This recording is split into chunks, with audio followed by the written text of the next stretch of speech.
السلام عليكم ورحمة الله وبركاته، ازيكم عاملين ايه؟ يا رب تكونوا بخير. النهارده انا جايب لك حاجة جديدة، حاجة برضه هتقدر تساعدك عشان ما يبقاش ليك حجة لو انت عاوز تسافر سفر سهل. انا جايب لك فيزا ب6 شهور، فيزا بحث عن عمل، اجراءاتها سهلة جدا، تقدر تعملها، اي حد ممكن يقدر ينفذ الشروط. عاوز تعرف تفاصيلها وعاوز تعرف كل حاجة، تابعني لاخر الفيديو وهتعرف كل حاجة عن الفيزا دي.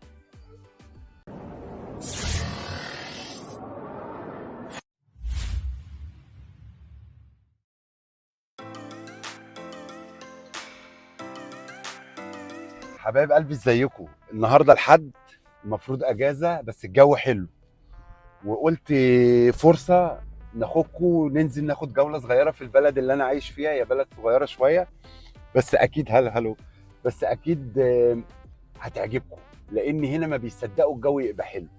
يلا بينا يلا بينا،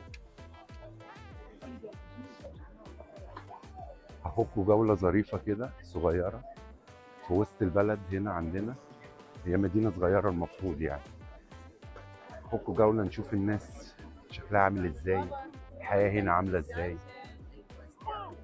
مش هطول عليكم، يلا بينا.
الحمد لله رجعنا البيت، كان يوم جميل وقضينا وقت كويس وسليم اتبسط جدا جدا.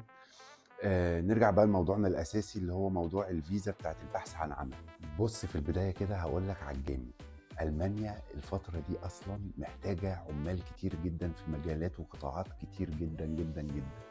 يعني مثلا في قطاع الطب، التمريض، الهندسه بجميع تخصصاتها، التكنولوجيا، الاي تي. والله بجد فعلا مجال الاي تي هنا مطلوب جدا جدا، يعني في كل الشركات، في كل، حتى البوليس محتاج اي تي، بينزلوا اعلانات محتاجين موظفين اي تي.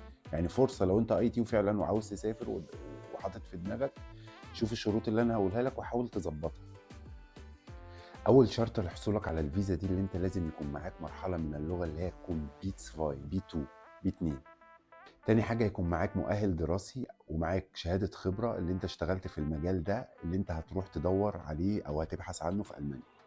وتالت حاجة في شروطها اللي انت يكون معاك حساب بنكي مغلق فيه 5300 يورو تقريبا.